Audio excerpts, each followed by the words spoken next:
Sehingga akhirnya setiap orang bersin sedikit, kayaknya corona nih. Kan jadi masalah. Semua orang dicurigai. Di pengajian saya kemarin ada yang tanya begitu, Ustaz, saya lagi flu. Begitu saya flu, semua orang sekitar saya curiga kalau saya corona. Sehingga akhirnya semuanya orang su'don satu sama yang lain. Ini juga jadi pelanggaran agama.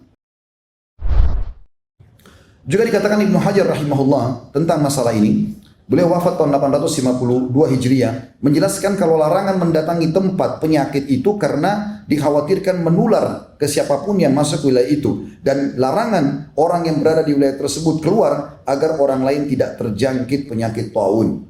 Dan bukti bahwasanya ada penyakit yang menyebar, yang menular, kalau ada sebabnya tentunya. Misalnya kita sengaja interaksi dengan orang-orang yang kena penyakit menular. Maka ini ada dalilnya. Disebutkan dalam hadis Bukhari. Kata Nabi SAW, la tadimun nadara ila majzumin.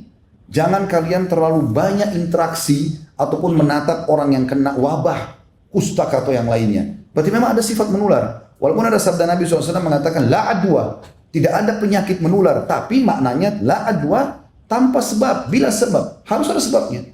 Orang jelas-jelas flu, dia habis pegang ingusnya, mohon maaf, lalu salaman sama Anda. Anda bilang nggak apa-apa, nggak ketular kok. Lalu ingusnya kita gosok di hidung kita, menular masalahnya. Kalau ada sebabnya maka pasti akan ada akibat, seperti itulah. Kemudian juga kalau terjadi bagi orang-orang beriman, misal kalau sampai ada yang kena pun, dan kita berharap tentu karena ini adalah wabah yang Allah datangkan sebagai hukuman, gitu kan? Jelas ini adalah hukuman karena Umar bin Khattab berkata radhiyallahu anhu, tidak mungkin wabah itu kalau misalnya wabah, bahasa Arabnya wabah, tidak mungkin wabah datang turun dari langit Allah jadikan sebagai sebuah bencana di muka bumi kecuali kena dosa yang sedang terjadi, dan tidak akan pernah diangkat kecuali dengan taubat.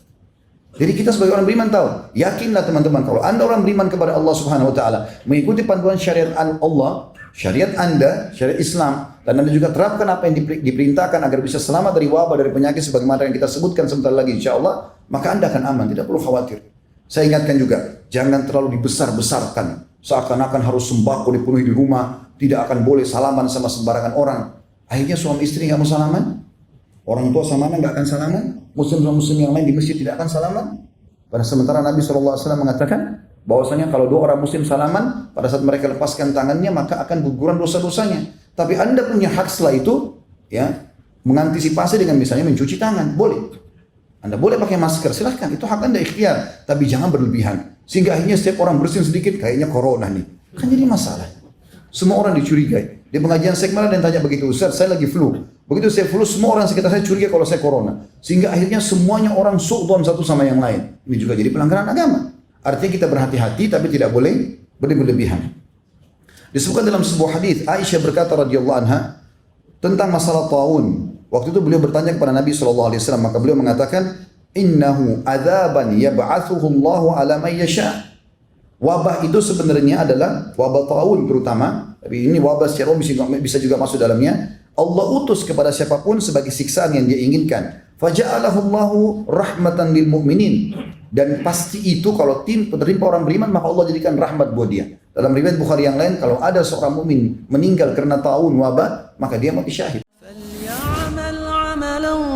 صالحا ولا يشرك بعبادة ربه أحدا.